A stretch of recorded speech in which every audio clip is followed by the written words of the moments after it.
My people, Jay-Z marriage, eh? Jay-Z marriage, my people. When we watch this story, we'll come back, we'll put our test. Yeah, wahala. January 4th, 2025, and I left my husband January 6th, 2025. So for this video, we'll be calling my husband Mr. B. I met this guy on Instagram 2023. He was my friend on Instagram, then we became intimate. He asked me out and I accepted. While we were dating, I mentioned to him that I was from a very strict family and we could not have sex. And he said he was okay with it. The reason why I said that, because I'm from a very strict home and my parents are Christians. They won't accept that. And he said he was cool with it. This guy was actually so sweet. He was a very nice person as of then. He didn't have any problem. He didn't talk naughty things to me. But there are some questions that he kept on asking me.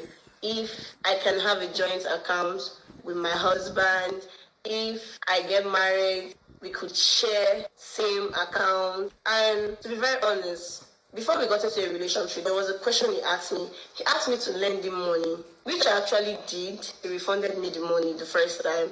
The second time, he came again and told me to give him money, and I did.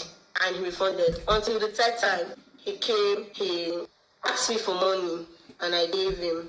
Not until this third time, because as of then, we're already in a relationship. This guy was all about, I want to marry you, I want to marry you, I want to marry you. That was how I introduced him to my sisters. Immediately, he went to follow my sister on Instagram, follow my brothers on Instagram, and the next thing he requested was for my dad's number. So that was how I knew how serious he was. So when Mr. B requested for my bride price list, we started having issues.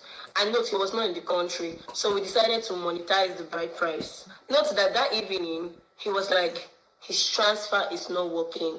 And he came to me and was like, please, I want you to transfer like 200K for my guy, which I actually did. And only to my knowledge, my daddy just called me the next day and told me that my bride price has been paid. I was like, how? Somebody had just complained about not having money a day before. I later found out that out of the whole bride price, the only money he paid was 500,000. And note, I'm from Imo State. We all know that Imo State bride price can never be 500K. So when he just paid the 500K, my daddy did not really put much pressure because he was like, just take care of my daughter. That was all he requested from Mr. B. Everything I knew about Mr. B was actually what he told me. He lied to me about where he was based. He told me he stays in the UK. Later, I did my investigations. I noticed he was not living in the UK. He later said he lives in Australia. They later said he lives in Russia, only for me to find out that he lives in Cyprus. That Cyprus actually